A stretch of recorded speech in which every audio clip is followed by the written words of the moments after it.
All right, guys, you are listening to the podcast of the Cancun Challenge champions. The Auburn Tigers are 6-0. I believe they're one of about 36 teams left in America that are undefeated. They survived a wild game beating Northwestern today to win the championship. We're going to talk about these last 2 days. Auburn beat Bradley yesterday, looked pretty decent, looked pretty good, and then beat Northwestern today and looked pretty rough. So there's going to be a lot of stuff to talk about. I'm here with Ben Young, live from New York. I'm in the DC area, but Auburn basketball travels everywhere, even Cancun. Ben, how you Live, feeling? live from New York right now, not while you're hearing this podcast. Oh, true. Yeah, man. Listen, it's always great to be on a winning podcast. Must have been how you and Jackson felt last year, starting off the year, stringing wins together. You can look around our league, you can look around the entire country. There's not a lot of teams that get the privilege of starting 6-0, including one of the teams we just played today, who is now dropped to 5-1. Great point. So let's kind of talk through a little bit more detail, just kind of what happened, and then I'm going to let us, we're going to talk big picture a little more in this episode than we usually would, details of a specific game, because we didn't do an episode yesterday. So Auburn came out yesterday against Bradley and was about a 8 to 10 point favorite, maybe 10 to 12, depending on where you looked, and shot the ball fantastic in their first game away from Neville Arena, which was, I think, a little unexpected, right? Five guys in double figures, balanced scoring. If we had had a podcast last night, I would have talked about, man, our offensive identity is like coming into form. We're getting into our offense faster. We're showing that up tempo pace in the open court, and that happened yesterday, and then today, just the exact opposite. But I do think overall, you saw that Auburn defense that we've been bragging on show up Yeah, both games.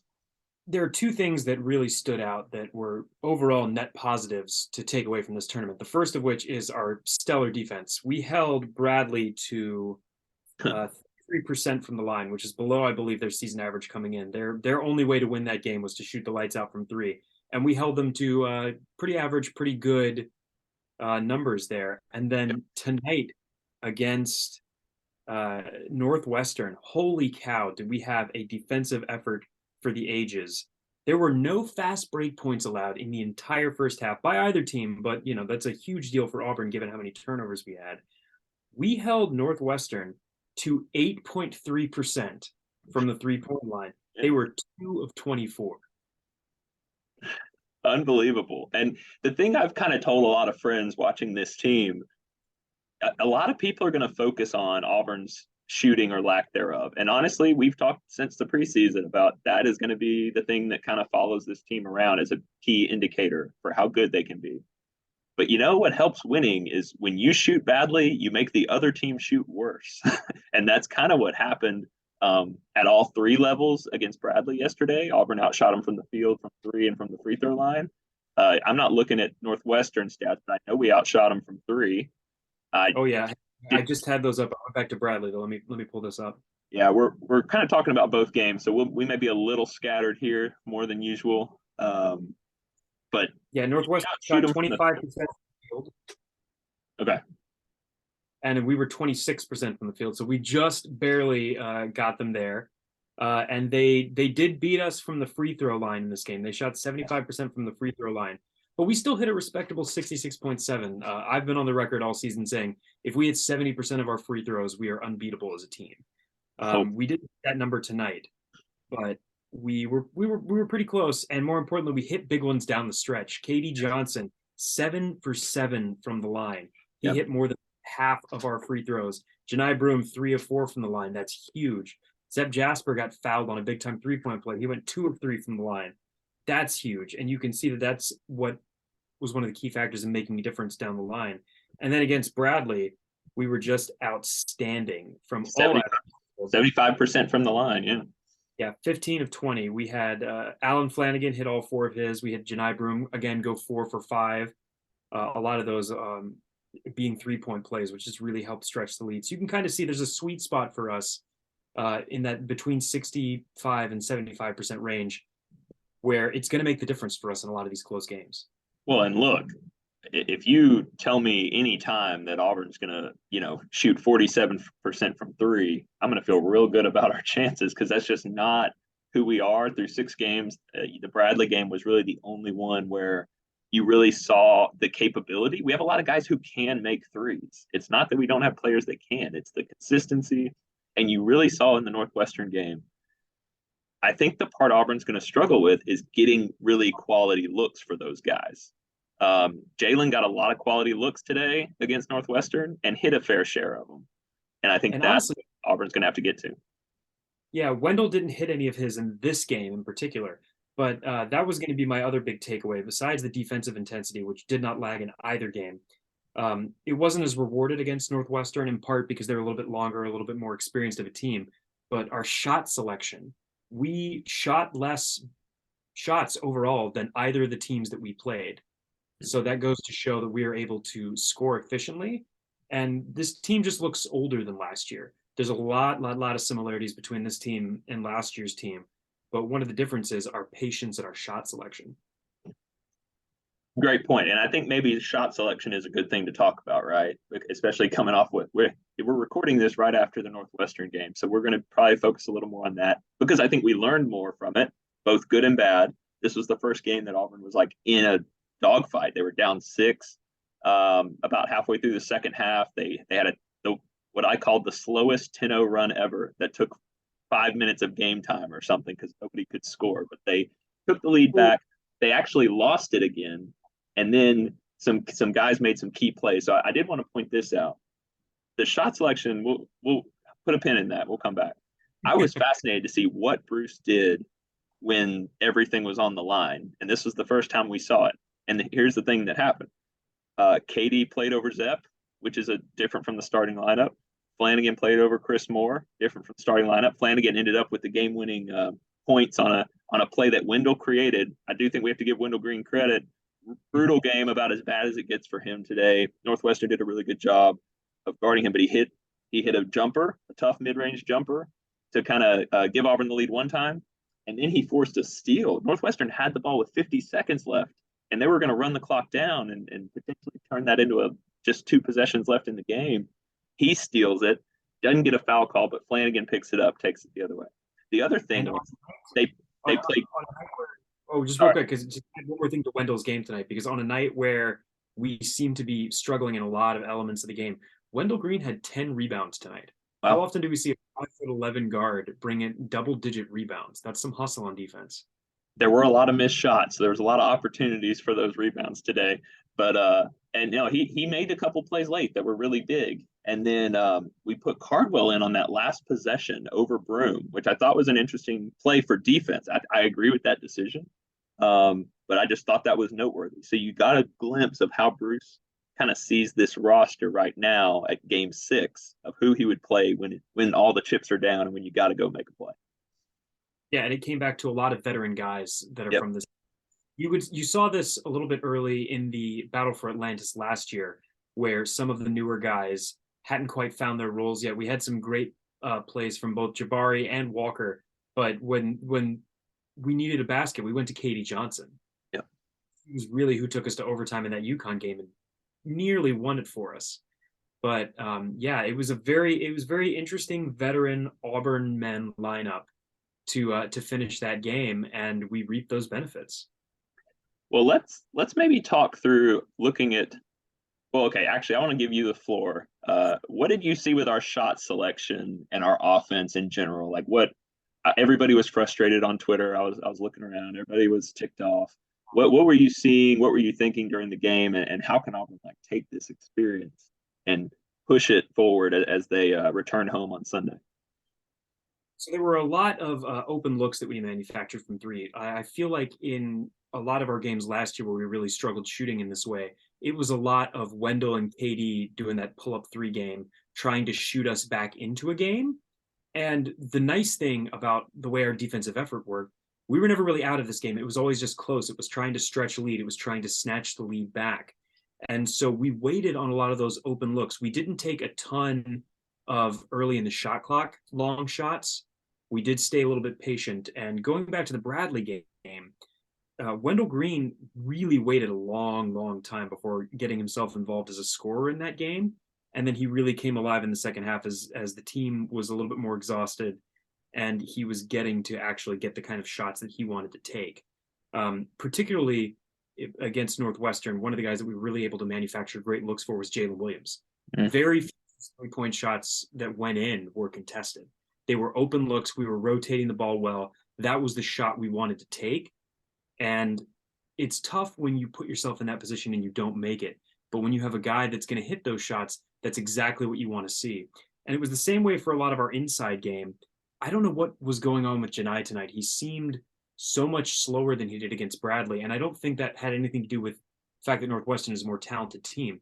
We were able to get him the ball inside, and his back down game, by the time he finally felt in a position where he was comfortable to turn around, there were 3 guys on him. Mm-hmm.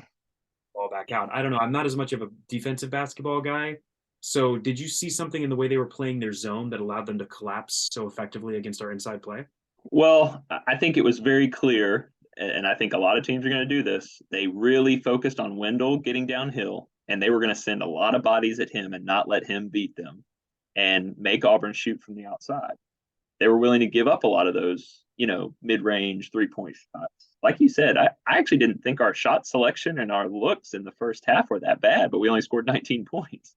And I think that's the fear if for Bruce Pearl and this staff. Like, you've got to find some solutions to when teams play us like that. They did have some really tall guys that were pretty impressive, honestly, to me. They played well. And maybe that you mentioned, and I think it's a great point, Broome has really dominated the lower end kind of competition that he, quite frankly, maybe was playing some at Morehead State. Like, this was 2 tall guys. I don't know how tall they were, 6'10", 6'11", 7 foot. And he only shot the ball 3 times, which, was interesting. It was, first of all, can I just say this? Hilarious listening to this color commentator on CBS Sports Network beg us to throw the ball inside to the post. I'm like, you haven't watched our team for the last 8 years, have you? Not at all. Not at all.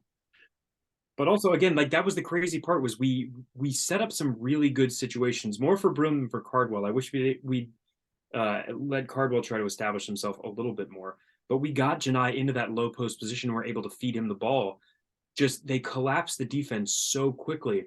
And I don't know if it's the lagging ankle injury that caused some of that slowness for him, or just them having a lot more game film on how our offense is going to work and knowing to collapse to that side. They really effectively trapped Broome inside. It was hard for us to work the ball back out.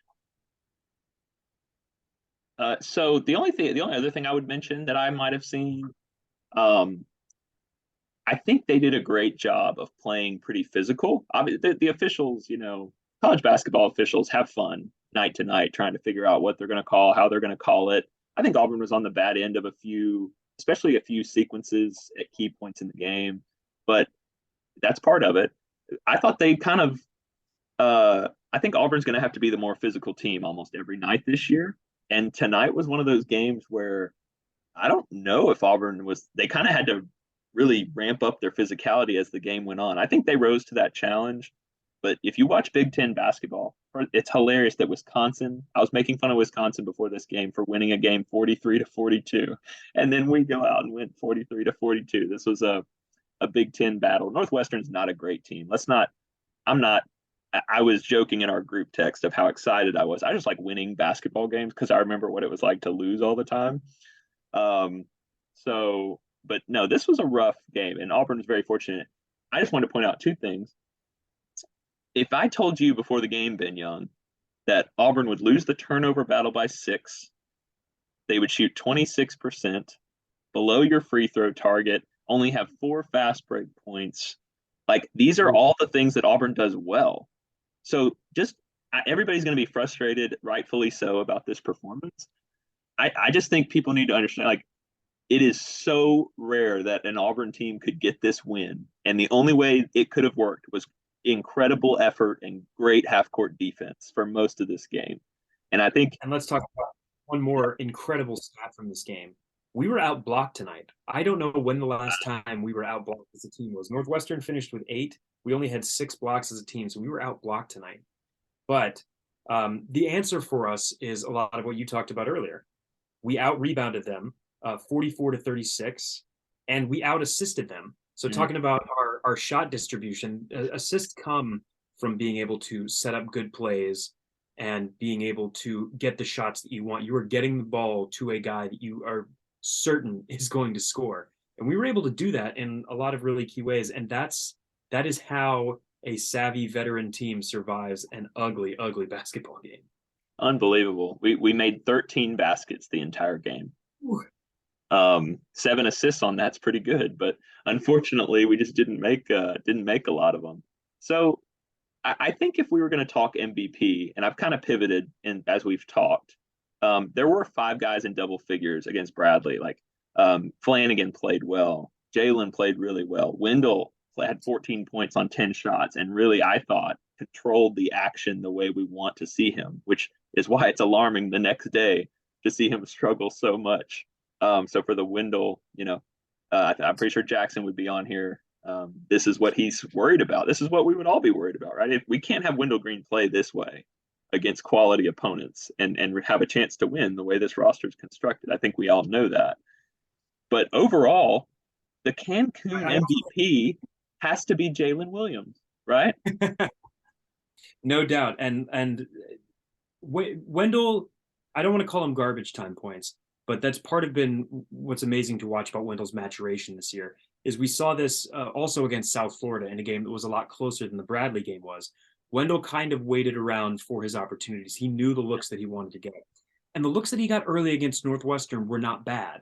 I remember he had a floater in the lane that got tossed out. And then it came right back to him and he was wide open at the top of the key.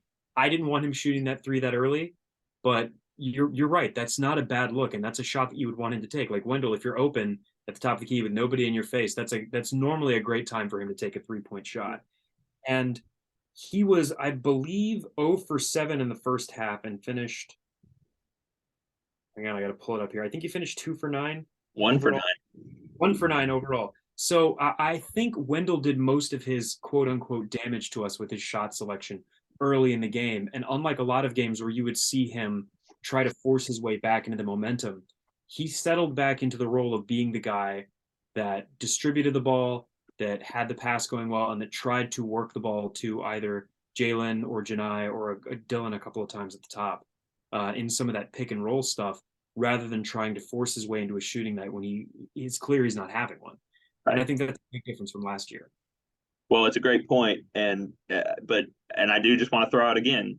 Wendell was 0 for 8 and took that mid-range jumper with a minute to go to give Auburn a 1-point lead and made it. It took a couple bounces, but soft touch went in.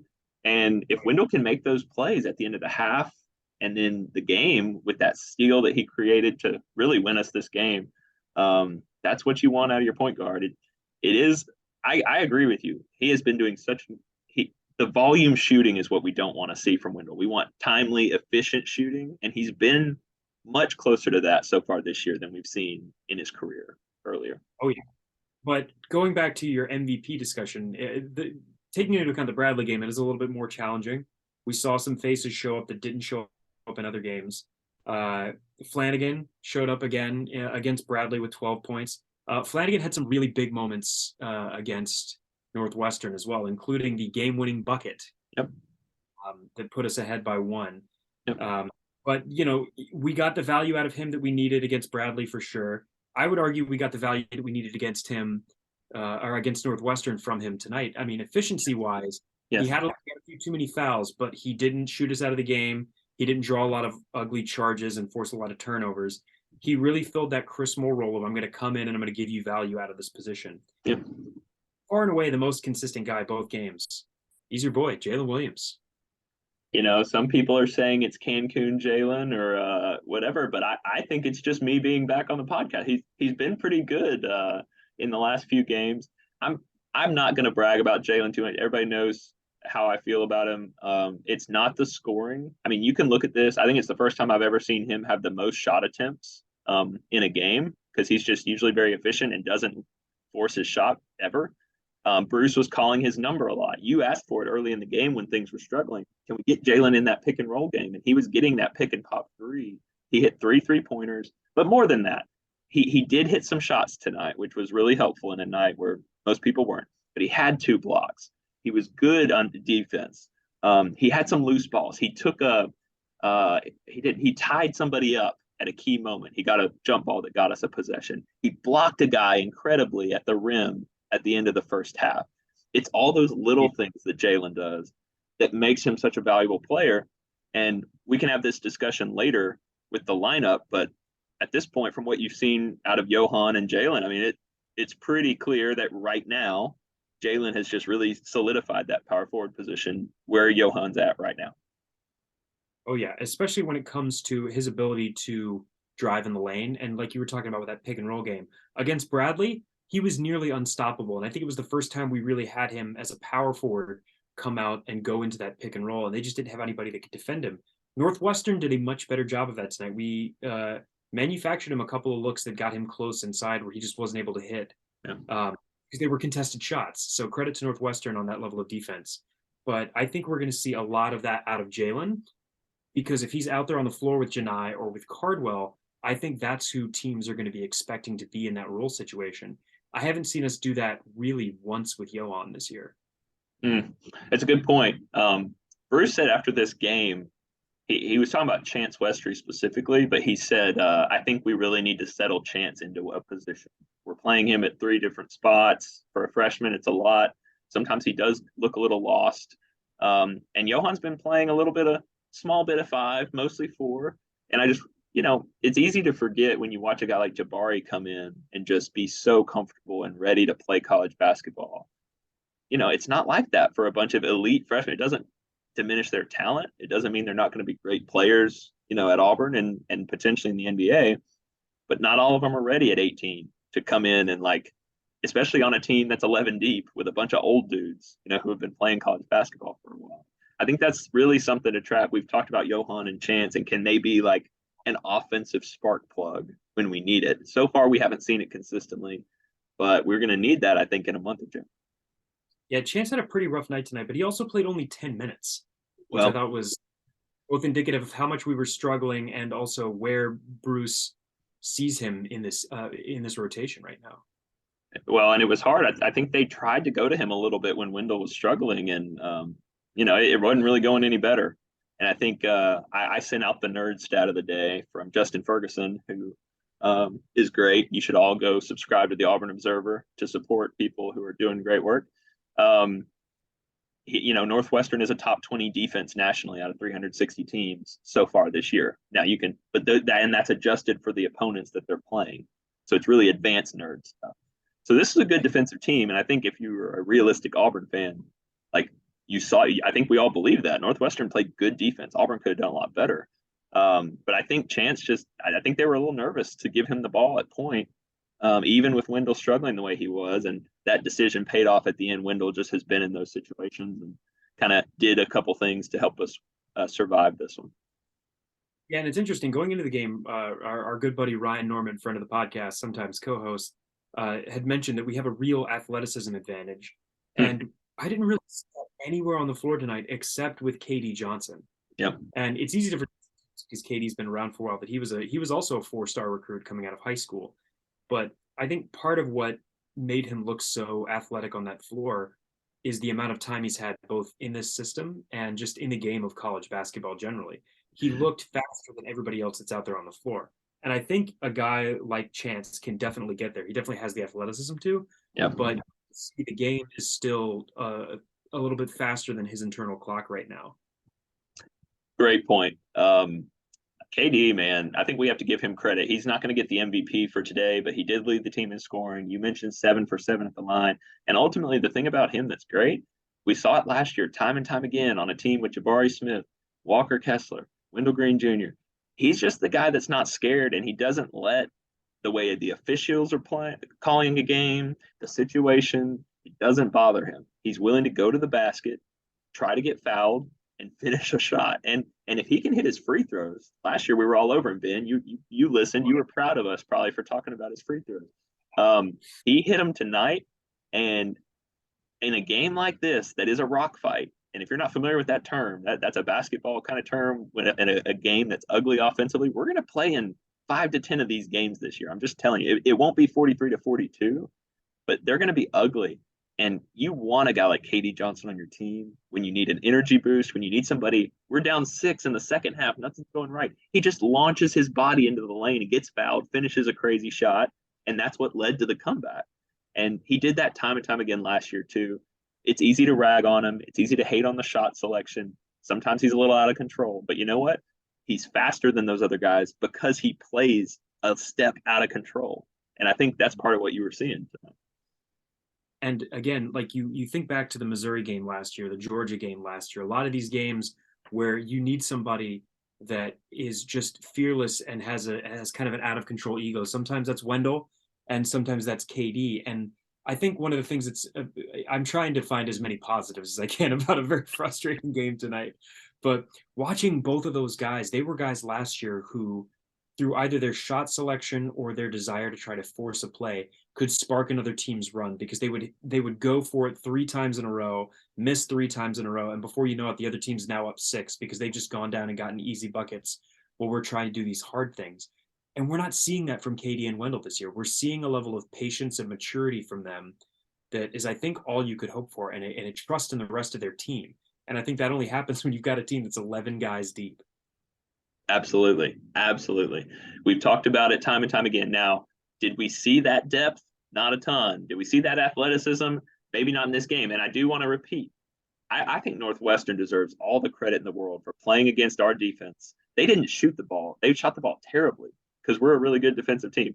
But you know what they did? They took care of the ball. And when you take care of the ball and only turn it over 8 times, it totally, that and the officiating kept Auburn out of transition most of this game. They just could never get rolling. Jackson always talks about it's like we're almost stuck in a box. And when you stick Auburn basketball in this box in a half court offense where we know Bruce, we love Bruce. Bruce is amazing.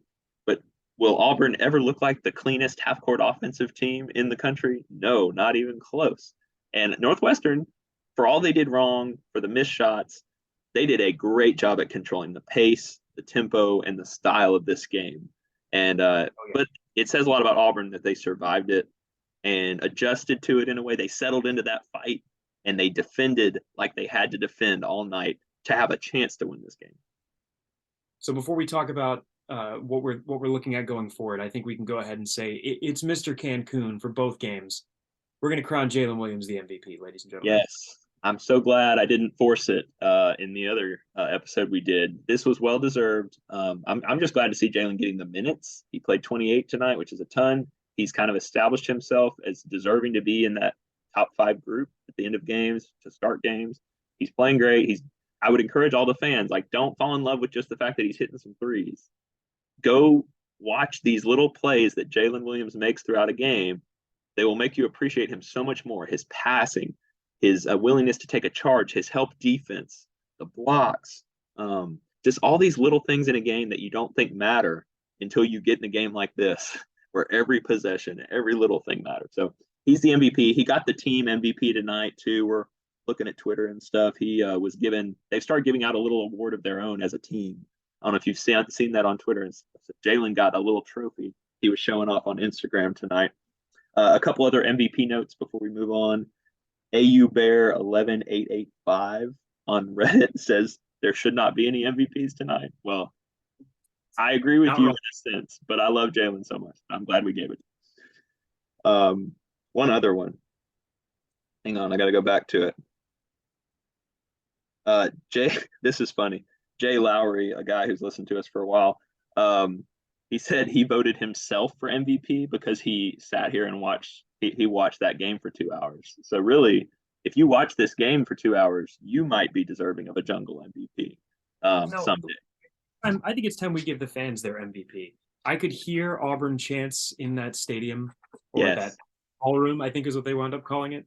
The Auburn family traveled really well. And if you're watching these clunkers where we as a team are still trying to figure it out and we're having to grit a game out and there's not a whole lot of offense and you just need some guys to be a hero at the end of the game, it's the fans. It's the fans for watching and for believing in this team.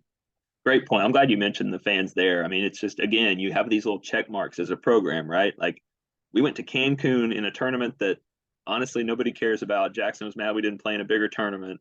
And you've got Auburn people there. Not only are they there making the trip, there's always some donors and stuff who make the trip, but they're there and you can hear them. And they know when to get into the game and try to pick the team up when they're down in the second half against Northwestern. And they're Oh yeah. doing the AU free throw chants. And they're representing that brand so well on the road. Like that is a big deal. And I know it's a big deal for those players, just being in a place, and we probably had more fans, I would guess, than anybody there. I don't know that for sure, but it kind of seemed that way.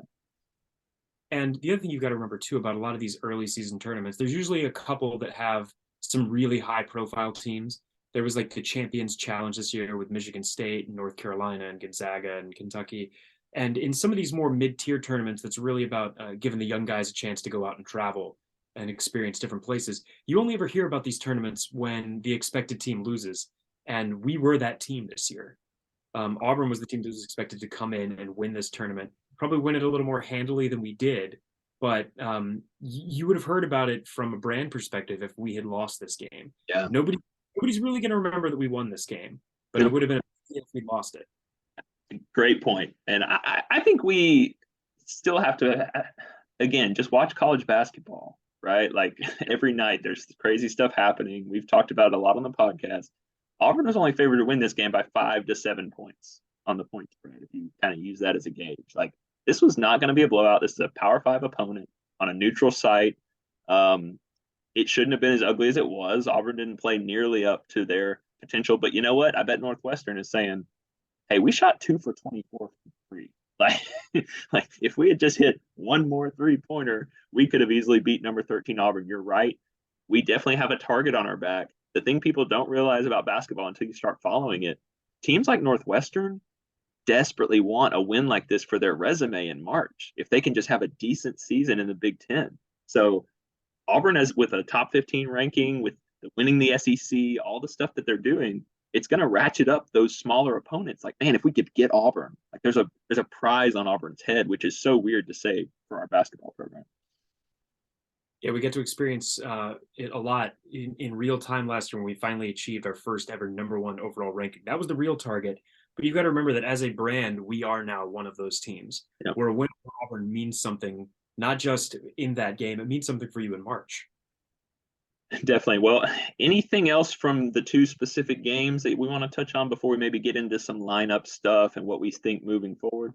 Yeah, one of the things that I think will be huge for us, and this will help us transition into that, is the overall play of Dylan Cardwell this year versus last year. When you think about what happened when our starting center came out last year, Cardwell, particularly against undersized teams, he could really continue that era of dominance. There weren't a lot of people that can match up with a guy who's athletic and who's 6'11" in the way that Dylan is. But this year he's gone from being just a status quo type backup center to really being an asset, another weapon that comes in on the floor. Our second team rotations, I would take as a starting lineup. And maybe they will be. That's going to be the most we've ever had to track it with Bruce. Like there's a lot of interesting things going on. Cardwell has gotten so much better. He was a great shot blocker last year, and he could spell Kessler. But outside of that, and his effort and his energy and some hustle plays, that was it.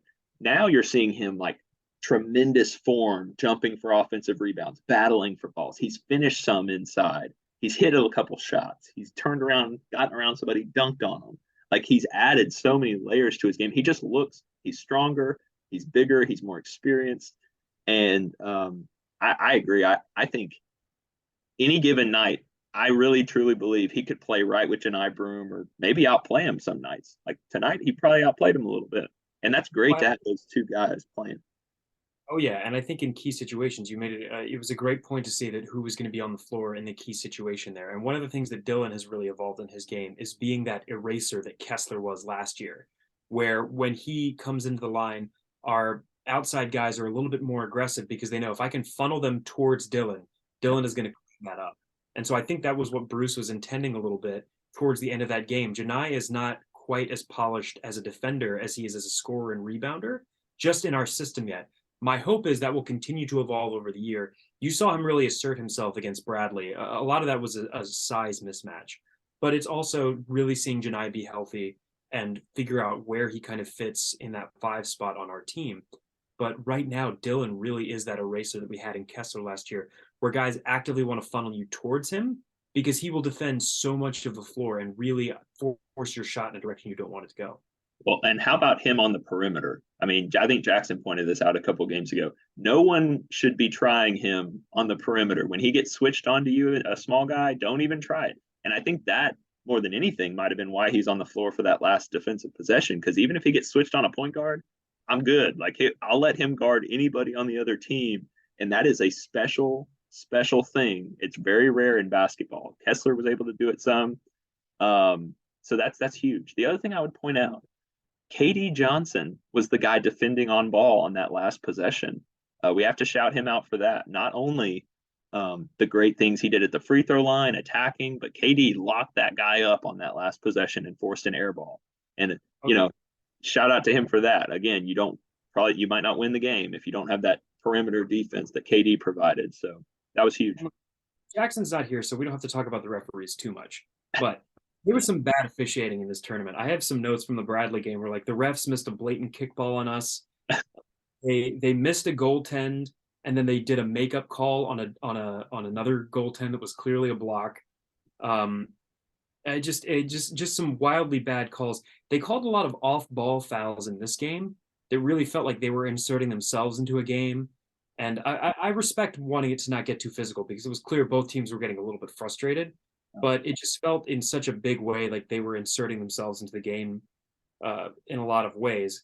But prior to that second half where they really started getting whistle happy, I was really impressed with how disciplined our defense was in not fouling. Totally agree. Everybody was stupid color commentary. I don't even know who he was. It's like, oh, Auburn's just getting. The reason they got in foul trouble in the first half was because the refs called 4 fouls in 1 or 2 possessions. I mean, before that, Auburn had 3 team fouls in the first 10 minutes, and we're doing great. I agree. We were playing our brand of defense. I believe at that point, Northwestern only had like 6 points, and we just weren't committing a ton of fouls, which that's why players get frustrated and coaches get frustrated. You let them play for the first 10 to 15 minutes of this game, and it was a physical, kind of old school college basketball game, and that's fine. But don't change it mid-game and start calling some really weird stuff. Like there was just I was watching with some family and stuff, and people were just like, what? Like we were just looking at each other confused what the call was or why that call. Officiating basketball is really hard. But man, sometimes college basketball refs make it hard. But it's so normal. I mean, you almost just like people I was watching with were frustrated, and I was like, it's college basketball, man. Like they're not very good. Like the refs aren't good. But it's gonna happen. You got to play through it. The key is going to be then how disciplined are you from the free throw line? Yep. Because we went to the free throw line. We were pretty close to even. I'm gonna pull these numbers up, but again, just the fact that we were in that 65 to 75% range was what made this a winnable game for us, and we didn't shoot ourselves out of the game at the free throw line. We shot 18 free throws. They shot 16. So yeah, pretty close to even. And both teams made 12. So, there wasn't a make differential there. And in a 1-point game, like you said, that's massive. And a lot of ours came kind of towards the end when we caught them trying to fight through screens, which it would have been interesting to see because we did get some really, really clean looks out of that. And they called the foul before the shot, which I get, it is a real thing, but it's also like, again, it just feels to me like referees inserting themselves into the game there because I know it's a foul, but also the guy's getting a clean look at the basket. You should let them shoot, but I might be alone in that opinion.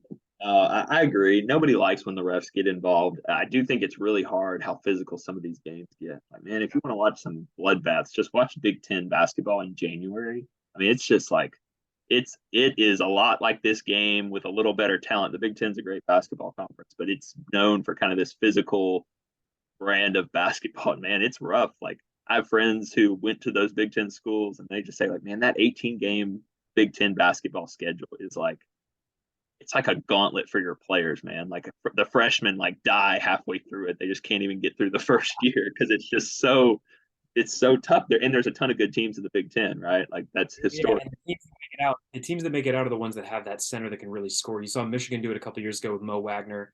Mm. Everybody remembers Greg Oden from his days back at Ohio State. If you have an elite scorer, that's going to be what separates you there, because all these Big Ten programs can go out and find a guy that's 7 feet tall, who's athletic, and who can play mean defense. Yep. And it just makes it hard. It makes it hard to score inside. And that's what we found out tonight. Yeah. So looking ahead, right? Auburn 6-0. They've done what they, needed to do. You've got this big St. Louis matchup coming up. I texted y'all a few days ago. They had a couple big wins over, good basketball programs in the last week or so. Yuri Collins, Jackson's favorite player in the country, will be visiting Neville Arena on Sunday. I I am really interested in, can this team build on the I think they have built such a solid foundation defensively in these first 6 games early in the year. They are so locked in on that side. Can they look at a game like this and be like, hey, we won that game because of our defense? Can we keep building on that and playing defense like that? And then offensively, I think everybody realizes we're still looking for answers, consistent answers in a lot of ways, and you just hope that they can figure some things out. So, I mean, when do we start? Are we already at the panic point with the shooting and the offensive woes? I think we all know it's going to be rough at times this year, but when would you, Ben Young, or are we already there? Or when will you be really, really nervous about the ceiling of this team offensively? Well, I think we're starting to find some stuff out, and I know that it's weird to say, but when you think about the fact that you have an 11-man rotation, not only does that make us a unicorn amongst teams, it also makes it difficult for us to find established roles. Auburn's not going to have a guy this year that averages 20 points a game, and if you look around most of the country at your top tier teams, most of them have a guy who is the guy. He's 20 to 25 points a game, usually 5 to 6 assists, 5 to 6 rebounds, but he is their go-to scorer. I don't think we're going to have a guy like that here because we score in so many different ways, and just the nature of our offense leads to asking teams to do what they did tonight, which is shut down what we do well and win a rock fight. And so I think what we've discovered, and it'll be interesting to see if Mr. Cancun brings his skills back to Neville Arena in the SEC. But I've also seen it from Flanagan too, in more games than one, where it seems we found somebody in that 3-4 rotation that we can get a couple of 3-pointers out of a night. And that is so huge for us because that was what we were really missing last year. We were missing a good shooting guard that could score consistently, and we were missing the points we needed from that 3-4 spot. And it looks like when we manufacture these looks for Flanagan and Jalen, they can hit them. We've seen Flanagan go 2 and 2, 2 of 3, 2 of 4. We've seen Jalen go 3 of 6, 4 of 6 from the 3-point line. And they're not having to pull up and throw up a last minute shot. We're manufacturing these looks for them, and they're lining them up and they're singing them. And that's a big deal. There's going to be open looks. With this team, the way people are going to defend us, we're going to have open outside shots. Like we said, can we find a couple guys who can maybe be better than our expectations as fans from the 3-point line? And I think so far through 6 games, Jalen's probably a little better from 3 than people realize. And he's hitting some shots. Flanagan's definitely better than he was last year. His shot looks better. He looks more confident. And they're the only, KD hit 1. Those are the only 3 guys who hit a 3 today. Jalen had 3, KD had 1, Flanagan had 1 early. So I think we definitely have to track that. Who, can we get a little more? Can we get a 1 or 2 more guys? Obviously, you're not going to have many 2-point games from Wendell Green Jr. I don't care how, even his biggest detractors, I don't think you can. We kind of dodged a bullet there. No, let me ask you this. So, this team is clearly built around Wendell at the point guard, right? And Chance is getting those backup minutes. Trey got in for 1 rotation today. So those are your 3 guys there. But Wendell's obviously locked in there. I think Chance is going to have to play those backup point guard. Well, here's a question, Coach Pearl, Coach Ben Young. Would you give some of those minutes to Trey so that Chance could focus maybe more as a 2-3? Or would you rather Chance get those minutes with what you've seen from Trey and Chance? Or how would you play? That's what's going to be really interesting to see going forward, because I think KD is such an effective change up from Zep at 2 guard position. Yep. And and he's been so crucial to this team that I have a hard time seeing even a guy like that's as talented as Chance Westry take those minutes away from him. KD is just too fundamental to our identity, even if he's not fundamental to our basketball ability. So I do think we are going to see Chance play a lot more of those backup point guard minutes, and if he has more games like tonight, I don't know. It's going to be tricky to see. We've been tracking the starting lineup, and so far it hasn't changed. But tonight was the first night we got to see the panic lineup, which Closing is that, lineup. Yeah. yeah, which is that, hey, it's a one possession game. Who's on the floor? And I think it's super important to see who's there and who's not. So if you're looking for where Chance is going to get his minutes, I can't tell you because defensively, I think he's still been a little bit of a liability, Yep. but he's proven that he can distribute the ball fairly well. So, and that's something that I don't think we've seen from Trey Donaldson yet. I agree. There's a unique skill set there. You see it with Chance, one or two plays a game. There was an alley to Flanigan in that Bradley game that was unbelievable. I mean, it was next level stuff. I love him getting those backup point guard minutes. That's what I would do. I'm fine sprinkling Trey in as well. I think he's been better than expected in a lot of ways. But I agree. You made the argument for the two with Zepp and KD. I think Chris Moore and Flanigan so far have you don't really want to take them off the floor necessarily more than they already are splitting minutes. It kind of feels like that backup point guard is where we need Chance most. I think the hard part for the coaches is do they think like, is that where he's actually going to be next year? Which I doubt it, honestly. I doubt it too. And what's going to be interesting is tonight was the first night where I think we really saw the starting lineup get exposed. When we got our first rotation out, I believe the score was like 6-2. Yep. It was a horrific first rotation offensively, and that was one of the things that the team last year really part of the reason why that lineup stayed so solid and why even though when it was clear Wendell was the guy, Zepp stayed on the floor was we would go through those first 5 minutes and really get to gauge and feel out our opponent, and no matter how good they were, how bad they were, it was just a real easy check-in of this is who they are, this is who we are, this is what they're doing, this is what we're going to do. But we really got punched in the mouth tonight with just no ability for anybody to create from that starting lineup. The defense held really well, and so I suspect Coach Bruce Pearl is going to value that above anything else because you know what? He'll take a 6-2 lead Yeah. at 5 minutes every single time. If you tell him he's up by 2 possessions, great. I will take that every single time. But what I worry is if we find ourselves in a situation where we have been run out of the gate and somebody does a 10-0 run to open a game on us and we have a heat check timeout for our first rotation in, now you're bringing in guys cold that are going to try to force. And that's not where any of our strengths are. But the advantage there is you look at who our two guys are. You have a Katie Johnson and you have a Dylan Cardwell. And it's just two guys that know who they are and who their identities are and work really well together. One of the really amazing things that we've seen from Chance has been his inside passing and his ability to crash the lane and then find the open man. We were missing a lot of that late in this game in particular. It didn't seem that we could attack the lane successfully and draw help away from our big men. It just seemed to be that we were either going to try to ISO them in the pick and roll or we were going to have Janai put his back to the basket and try to back someone down.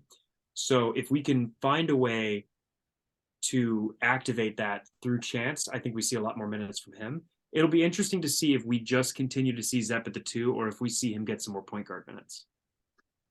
Yeah, that's the other possibility that we haven't really seen much, and I doubt we would unless there's an injury. Or I think Chance is fine. I think we need to see more than one game. Mm-hmm. And Bruce said after the game, maybe we need to not try to make him the first guy in Bruce's tenure to play all these positions as a true freshman. Maybe that's a little much. And I think we're good. I think he'll be a really good option. I personally love the changeup of him behind Wendell too. I think that gives a completely different look with his height, his athleticism. We've seen positive there. Has a lot of that same Wendell attitude of trying to be a score first threat, and that draws so much health defense away that his court vision allows him to find the guys that are open underneath in really big ways. Yeah. I was disappointed not to see a little more of tonight, particularly once it was clear that they were going to go size for size with us. I don't think we ever saw a 3 guard look tonight. with our smaller guards, It, because I know they consider Flanagan a guard. yeah, that's what I was. The only thing I was going to point out for people listening, like, there's kind of a debate if you've watched Auburn a lot, like, do you call Flanagan and Chris Moore a guard or a forward? The way we play offensively, the 2 and 3 are almost the same position, like just the way our offense flows for terminology and assignments. So in my mind, I think about those guys as guards, but you're talking about like Zep, Wendell, KD, or Chance maybe even be considered like a guard at this point, the way he's playing in this offense. You're right. I don't think we saw that. Yeah, and a lineup that I think could be pretty interesting, and we only saw it once, I believe, against Texas Southern, was a Trey Donaldson, Chance Westry, KD Johnson lineup, Hmm. where you actually have Trey play the point, Chance slides over to kind of that 3 position, and KD's your 2 guard there. Yeah. I think throwing some more changeup against them would have been interesting, but we were in such a position of adversity where the things that we normally do well weren't working, that I think Bruce was really reluctant to try to do anything too out of the box. It was more just keep playing hard defense, keep going back to what you know works. Something's got to fall eventually. Well, and the trend, maybe this is a good place to kind of wrap up. Like, if you look at the minutes and the way it turned out, the overarching theme was less of the newcomers. Like, as things tightened up, he definitely leaned on those veterans, those 8 guys who have been in it. So, like, Trey played the least he's played in a while. Johan played the least. Of course, Jalen was playing really well. Jalen got a little more of those minutes tonight. He only played 12 minutes. Chance only played 10. I don't think that's telling moving forward of what it'll be like. But I do think on a night like tonight, the coaches probably realized early that, hey, this is going to be one of those games where it's going to be ugly, and maybe we lean a little more on that college basketball experienced group. And I think that's a good call. Now, we'll on the Jungle podcast, we'll be keeping an eye on it every game, obviously. But I think that's the overall. And then Zep played less too, and I think that honestly, I love Zep. I'm a huge Zep guy because of what he brings in the non-scoring department, but he was the guy. He and Chris Moore, which makes sense, are the 2 guys that had a little lower minutes as things ratcheted up a little bit. A little more KD probably, and a little more Flanagan. And I don't think that's crazy. I think that's going to happen as we get into these more competitive games. Yeah, and I think that those 2 guys have proven they're not just the defensive option; they're also the offensive option. I think we've never seen Zep really hit a shot in crunch time. We've seen him be an effective scorer in the midst of runs or in the midst of games and quarters, but it's never been we're going to put him in the corner and let him shoot when we're down by 2. Yeah. Honestly, the same goes for Chris Moore. Chris Moore, steady guy. Every once in a while, when he gets a good mismatch, he's going to break out and he's going to drop double-digit points, and we're going to run away with a game. But what we mostly need out of him are those 5 or 6 points a game, and the consistency defensively that he always brings, the boxing out, all the stuff that doesn't show up in the stat sheet that he can do because he's a veteran and he understands body position. But when you're talking about in a place where every single point matters, you just need as many scorers on the floor as you can. And Auburn's in a really unique place this year where we can put 5 guys out there that have been through the ringer. Everybody that we had out there on the floor at the end of that game are veteran guys and championship caliber basketball players. And I don't know that we've had that in even the last 4 years. No, it's a great point. And I think we talked about, I guess it was tied with like just under the 4 minute where there's always a media timeout, and Bruce had 3 timeouts and he chose to use one. And Northwestern had hit a couple shots, but I think more than it was a heat check, it was like hey, I want to get my guys back in here for most of this last 4 minutes. And because it was a weird lineup. It was Wendell, it was Zep, Chris Moore, Johan, and Cardwell. And he was like, everybody but Wendell were sub. Like, I think that's why he burned it. It was a good call. He got his guys back on the floor because, like you said, it's a luxury. That I guess Broom is the new guy on the team, but he's obviously played 2 years of college basketball. He's been around the block a time or two. But it's different being on a new team, and it's different being with new guys. I mean, there's a second level instinct that even we saw from guys like Jabari and Kessler last year that they didn't develop until a little further on into league play. And I definitely think we're going to see that from Janai as he continues to refine his role in this offense and in this defense and on this team generally. He's definitely going to get there, but I think early on, you dance with the girl that brung you. We got a bunch of winners on this team, and that was who Bruce put out there on that floor, and that's why he's the coach, and I'm sitting on the couch. Well, look, I think the other thing, and this will be kind of one of my last things, I'll kick it to you if you've got anything else, but just I think Auburn fans in general are going to have to get used to the idea that, you saw an all generational talent in Jabari Smith who was pretty consistent every night. And then Kessler, when we doubted if he could play at the SEC level, he just raised his level. He was pretty consistent every night. That's rare. And on a team with a rotation of 11 guys, that's even more rare. I think we just need to prepare ourselves with as inconsistent as the offense is. It is going to be different guys every night. And that doesn't necessarily say anything bad about certain players, but there's only one ball to go around. There's only 40 minutes to go around with 5 players, and you're trying to play 11. So it doesn't take much to be a guy that, Janai Broome, I think you and I both really love his game and think he's going to have a really good year. Well, he had 5 points. He only shot the ball 3 times. And part of that, there was a lot of reasons for that. But the margin for error to get your shots, to get your minutes on this team, Bruce will play guys that he feels like is playing great. KD played a ton of minutes in the second half because he kind of helped turn the tide and he was bringing something. You know what I mean? That's why Zep played 15 minutes because he played a lot less in the second half.